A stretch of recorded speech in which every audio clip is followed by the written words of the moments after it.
For those of you who've been following along, today will be episode 4 and the conclusion of our Can You See Him series. Today, the question we're probing into is, can you see Him during difficult times? That was planned a while ago. Let's just jump straight into our story. Mark chapter 10, starting at verse 46. Then they came to Jericho. As Jesus and his disciples, together with a large crowd, were leaving the city, a blind man, Bartimaeus, which means son of Timaeus, was sitting by the roadside begging. 47. When he heard that it was Jesus of Nazareth, he began to shout. This is going to come up a couple of times. So I thought this would be a great thing for us to be able to do together. Jesus, son of David, have mercy on me. Okay, so we're going to do that, okay? So you don't have to pretend that you're a blind beggar shouting over a large crowd, but when we get to this section, and I'll do like this, right? That means you join me on that part, okay? Jesus, son of David, have mercy on me. 48. Ain't this the way? Many rebuked him, told him to be quiet, but he shouted all the more, Son of David, have mercy on me. 49. Jesus stopped and said, call him. And so they called to the blind man, cheer up, on your feet, he's calling you. 50. Throwing his cloak aside, he jumped to his feet and came to Jesus. 51. What do you want me to do for you? Jesus asked. The blind man said, Rabbi, teacher, person I acknowledge as being higher in understanding than I do. Rabbi, I want to see. 52. Go, said Jesus. Your faith has healed you. Immediately, he received his sight and followed Jesus along the road.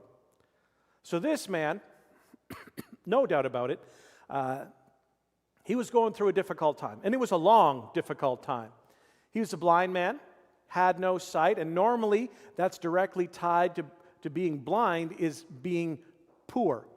So he was poverty-stricken. The scriptures tell us that he's a beggar. He's a blind beggar.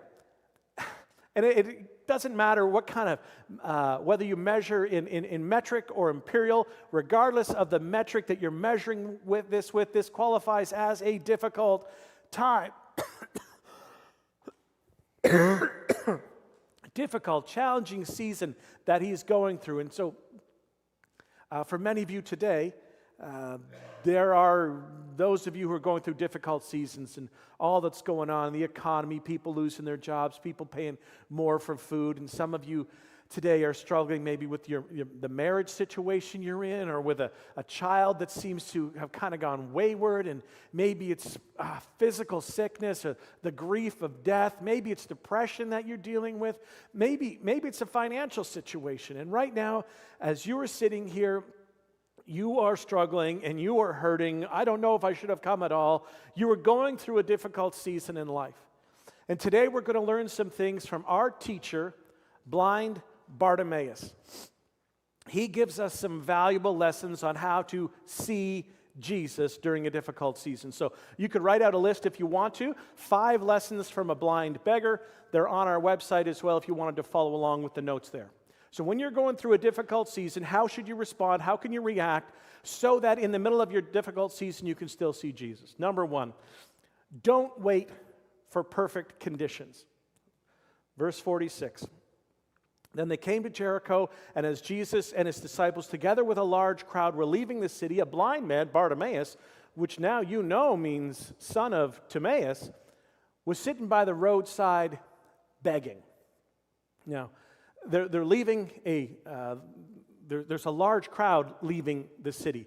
So let me try and flesh that out a little bit for you. Blind beggar, and let's just figure he's kind of sitting on the side of the road here. The crowd is coming. How large is the crowd? Well, it says it's a large crowd, but nobody's counting, right? But at other times we know that Jesus would minister to 4,000 or 5,000 men, not counting the women and children. So large crowd could mean between 4 and 15, 20,000 people. It's a large crowd following Jesus. And the odds of this fellow getting a hold of Jesus from his roadside seat, those are slim odds. The likelihood of him, the beggar, that they're all trained to ignore, they're trained to not see him getting anyone's attention in the midst of the large crowd with the large noise and all the movement and all the kerfuffle, the odds are very slim of him getting the attention of anyone. Those odds are even more slim of him getting the attention of the man who's in the center of that big traveling circus of people. These are not perfect conditions to get a hold of Jesus. Think about this also. Roadside beggar makes his living by begging at the roadside. He needs to talk to the people.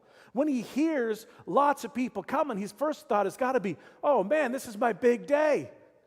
I've got tons of people coming. I need to take care of business today. And if I go calling out to Jesus, I'm going to miss out on all the money that I could be gathering from speaking to the rest of this large crowd that I can hear coming. So these are not perfect conditions to get a one-on-one interview with Jesus. Yet this blind beggar teaches us the valuable lesson. When we're going through difficult times, there is no wrong time to call to Jesus for help. To this blind beggar, it's perfect conditions to call out for Jesus' help because Jesus is near, and that's the only condition that matters. So I submit to you, when you're going through a difficult time and when you're hurting, maybe it's in your family, maybe it's with your health, maybe it's stuff that it's just happening in your life. Now is the time to call out to Jesus. You say, well, Graham, I don't know how to pray the right prayer, so if I'm calling out and praying, I don't know how to do that properly. Don't worry, it doesn't take the right prayer. There's no perfect condition to call out to Jesus. You don't have to wait until you get your life together. You don't have to wait until your problem goes away. You don't have to wait for your situation to turn around. There is no perfect time to call out to Jesus. So maybe you're saying, Graham, I'm waiting. I'm in church and I'm waiting for a sign. I'm waiting for the band to sing my right song. And when they sing my right song, I'll take that as a sign from God. Well, here's the problem. We don't know that you're waiting to hear that song, all right? They might not sing your song for months. You talk to them if you need it, right? So better to call out to Jesus now. And this blind man teaches us that great lesson. There is no perfect condition. There's no perfect scenario to call out to Jesus. If you're going through a difficult time, right now is the time to call. Bart, the blind beggar, has a second lesson for us. We're going to see number 2, concentrate on what you have. So some people never see Jesus during difficult times because they are, extremely focused on their weaknesses and not focusing on their strengths. So many people get so focused on what they don't have instead of focusing on what they do have. It's the two-handed living that we've got to learn to master. So we've got Barty, the blind beggar. He could have been so focused on the fact that he couldn't see. That would make sense, right? He could have been so focused on what he didn't have that he ignored what he did have. But he concentrated on what he did have. Look at verse 47. When he heard that it was Jesus of Nazareth, he began to shout, Jesus, Son of David, have mercy on me. It was impossible for this blind man to see Jesus. That's a fact, right? But even though he couldn't see Jesus with his physical eyes, he could hear. And instead of focusing on the fact that he was blind and he couldn't see, he focused and he concentrated on what he did have. He couldn't see, but he could hear. He couldn't see, but he could shout. And he heard that Jesus was coming by. He couldn't see it, but he could speak. He made a plan and he made it quickly. He assessed his strengths, looked at his weaknesses right there and then, and he realized, listen, It's impossible. It's a fact that I can't by myself get to Jesus. So I need Jesus to get to me. I can't see, but I can hear, and I can speak. And so he began to shout, Jesus, Son of David, have mercy on me. He used what he had to get a hold of Jesus. And when you're going through a difficult time, it is so easy to get so focused on what we don't have. It's natural to focus on what we don't have, that we miss out on using what we do have to experience Jesus in our difficult time. Use what you have. You might not have this, but you still have that. You can't see, but you can hear. Use what you have. And this blind man exemplifies, teaches us a great lesson. When we're going through difficult times, we need to concentrate, intentionally put our minds on what we do have and not on what we don't have. So we set our minds. Colossians 3:2, set your minds on things above, not on earthly things. We fix our thoughts. Hebrews 3:1, therefore, holy brothers and sisters who share in the heavenly calling, fix your thoughts on Jesus. Go eyes up with Jesus, whom we acknowledge as our apostle and high priest. We stay focused even in the midst of. We keep our eyes on the prize. Hebrews 12:1, therefore, since we are surrounded by such a great cloud of witnesses, let us throw off everything that hinders and the sin that so easily entangles. Let us run with perseverance the race marked out for us. 2, fixing our eyes on Jesus, the pioneer and perfecter of faith, who for the joy set before him, he endured the cross, scorning its shame, sat down at the right hand of the throne of God. 3, consider him who had endured such opposition from sinners, so that you will not grow weary and lose heart. Lesson 3, don't be swayed by public opinion. Verse 48 said, many rebuked him, told him to be quiet, but he shouted all the more, Son of David, have mercy on me. The crowd told the blind beggar, quiet down, hush up. But this blind beggar was going through a difficult time, and you know what? He knew he needed a miracle. So he overcame the crowd to get in contact with Jesus. Into one. Some of you, just like this blind beggar, you need a miracle because you are going through a difficult season. And you need Jesus maybe to show up in your marriage. You need Jesus to show up in your kids and your grandkids. You need Jesus to show up in your finances. You need Jesus to show up in your health. For many of you, you may be ready to overcome the crowd. Just like Bartimaeus, you've got to get ready to experience Christ in that powerful way to come over whatever it is in your way. And if Bart had just listened to the crowds, when they rebuked him, when they told him to be quiet, it's a strong possibility that he would have gone to the grave still blind. He would have still been living in his difficult season. It did not end. But you and I, we are called to bear up under, to come through, and to overcome. There are 3 types of people that you must learn to overcome. Number 1, you need to overcome faith suckers, faith vampires. When you are believing God for a miracle, when you are trusting and things are difficult, things are hard, there will be people that show up in your life and try to suck the faith right out of you. Leeches, ticks, suck the faith right out of you. And faith is so important for our walk with God. Hebrews tells us that without faith, it's impossible to please God.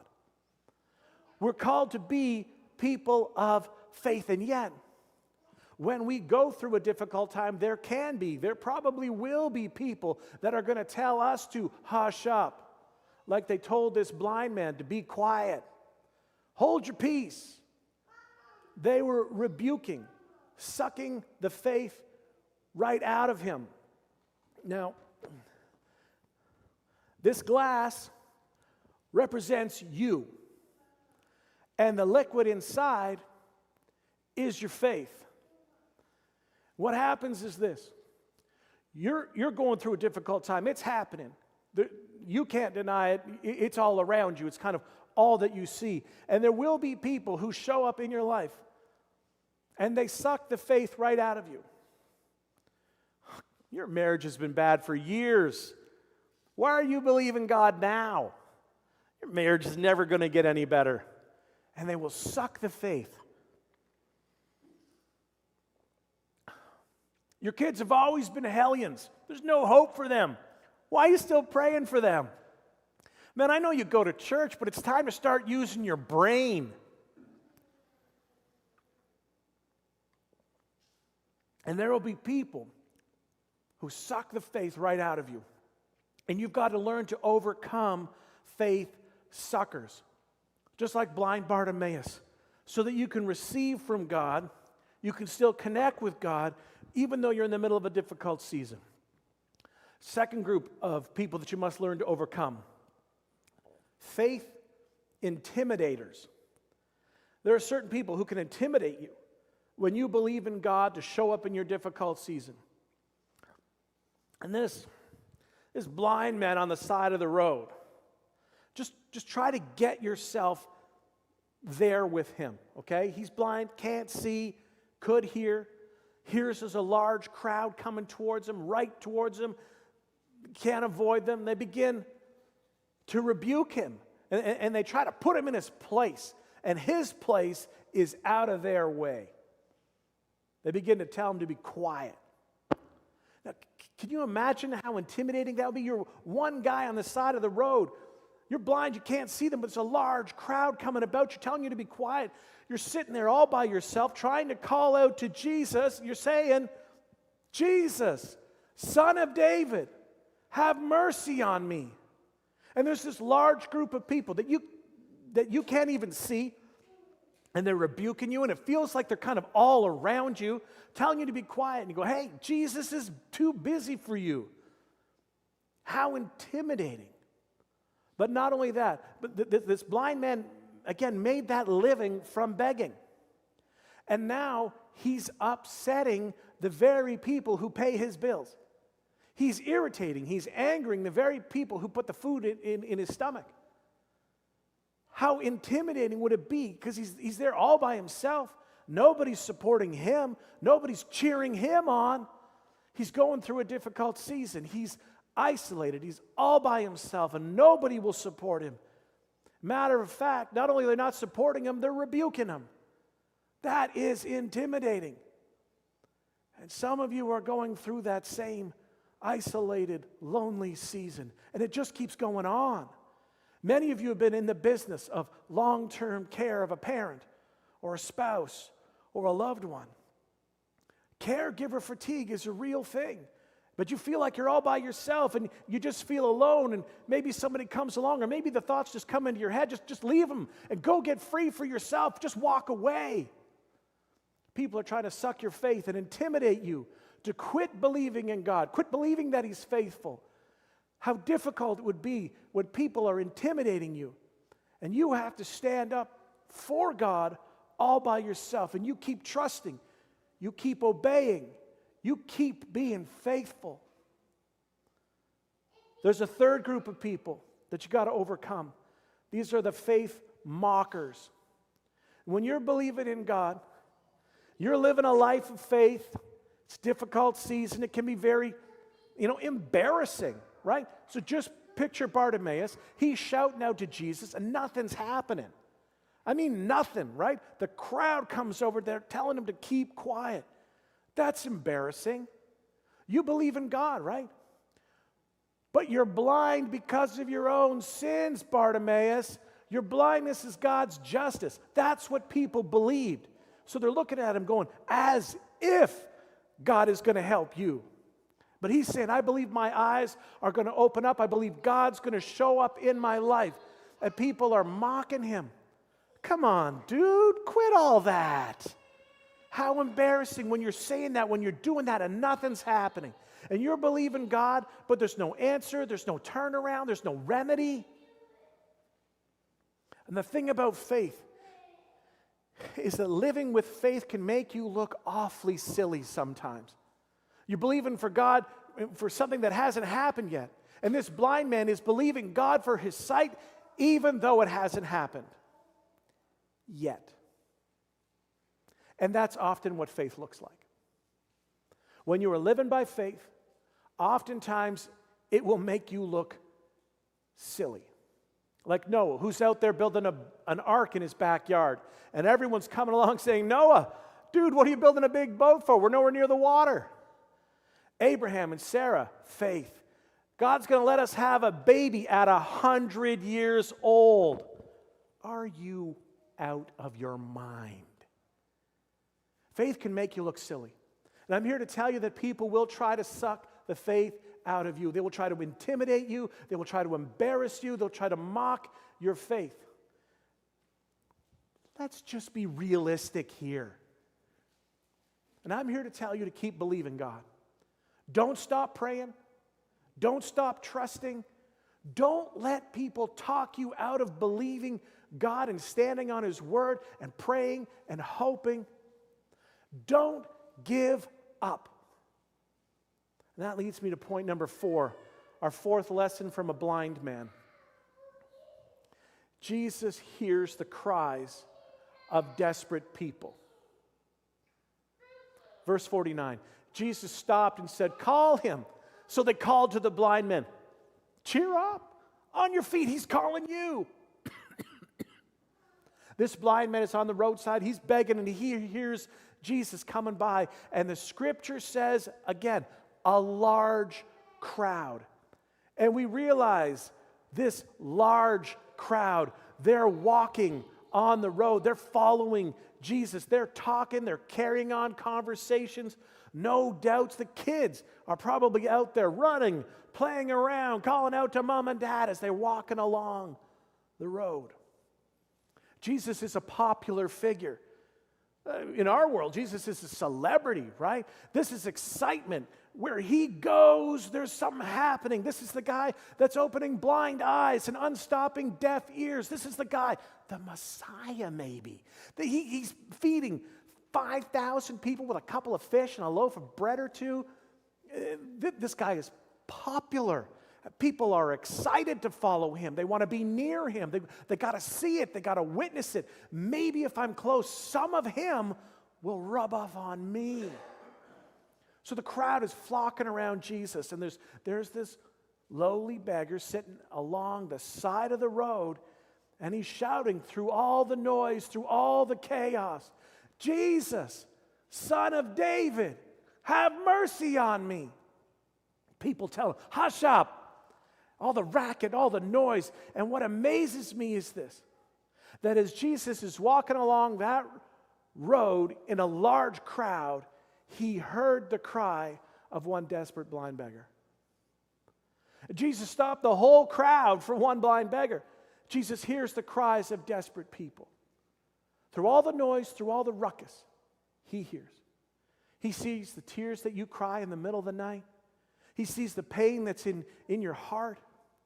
He sees what you're going through as you are wrestling and you are hoping and you are straining to believe. He hears every prayer that you are uttering to him. You keep believing God because Jesus hears the cries of desperate people. Now, what you notice, this is true then and now. The people who were against him are now for him, right? Hey, Jesus is calling you. And notice what they say. Hey, cheer up, right? The very people that were against you when Jesus is showing up, now they're for you. So they called to the blind man, "Cheer up, on your feet. He's calling you. Let me get in on it too." Verse 50, throwing his cloak aside, he jumped to his feet and came to Jesus. Throwing his cloak aside. This blind man has a cloak. Now, there are some that have said that this cloak was something that was issued to people who were blind or withered or lame. This would identify them culturally as a true beggar, certified, right? Certified beggar. So that the people could look and they could say, oh, he's been approved. He's not a con artist. This is how he makes his living. He's a genuine beggar. So some commentaries say that this would be a very valuable garment to a guy like that. You go, no doubt, right? He's poor. He doesn't have much, and possibly this cloak would have been something that he would use as he had to be outside begging all day.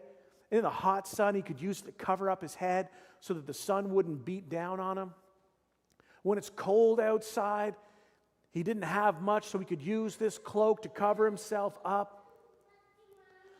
Honestly, I'm not sure all that this garment stands for historically and culturally, but I do know this. The writer marked it. This is significant to him because he wants us to understand. So this blind man was willing to throw aside the cloak to follow Jesus. So for you, what is it that you need to throw aside so that you can see Jesus during your difficult times? For a lot of people, it's pride. Pride might be blocking you from experiencing Jesus. Nobody knows the pain that you're going through. You want everybody to think you're just okay because you put on the smile, you put on the makeup, the right clothes, you've got them on, the right look, but inside you are crumbling and you are hurting. You're shattered into a million pieces and nobody knows about your secret collapse. Nobody knows the situation that's simmering in your family. Nobody knows about your sickness, and you don't want anybody to know because you want to save face. You believe that there's somehow that disease or that problem is making you look bad. And pride, you got to throw it away. Maybe it's anger, resentment, bitterness because you don't like the cards that life has dealt you. You might even be mad at God. God, why? Why am I going through this? Why the pain? Why the struggle? Why me? And you need to take it and you say, I need to experience Jesus. I know that's what really matters. So you need to take it and throw it aside so that you can see Jesus in your difficult situation, in this hard season. He took the cloak, threw it aside. After he threw it aside, verse 51. What do you want me to do for you? Jesus asked him. The blind man said, Rabbi, I want to see. The blind man was honest with Jesus. He didn't put up a false front, no disclaimer, no beating around the bush, straight in, straight on. I want to see. No. I need a miracle. I need help. I need help. Whether it's marriage, family, kids, finances, health, relationships, your direction, failure, anxiety, loneliness, things are difficult. And we look to God and we say, I need you to show up in my situation and soon. Fifth lesson that we get from the blind beggar when going through a difficult situation. Follow God when times are good. Verse 52. Go, said Jesus. Your faith has healed you. Immediately, he received his sight and followed Jesus along the road. This formerly blind man understood a very important lesson. He understood that the most important thing in life wasn't to get his eyesight back. He understood that the most important thing in life was following after Jesus. And when things were bad, when things were difficult, when things were hard, he called out to Jesus. He pursued him with passion. But when things turned good and he received a miracle, Mark, the author of this ancient historical manuscript, makes sure to mention that he continued to follow Jesus on the road because that's not what happens with everyone that Jesus heals. And there are a lot of people in our nation, in our world, in our town right now who are looking to Jesus during a difficult time. And they're looking for answers, They're looking for hope. And I commend you. Go after Jesus. Turn to him. Because he's the answer and he's the solution. He brings about what you need. And when Jesus shows up in your life, when the economy turns around and when you get the job and the relationship gets restored and your body's healed or your child does come home, or don't turn your back on God. Follow Jesus during good times.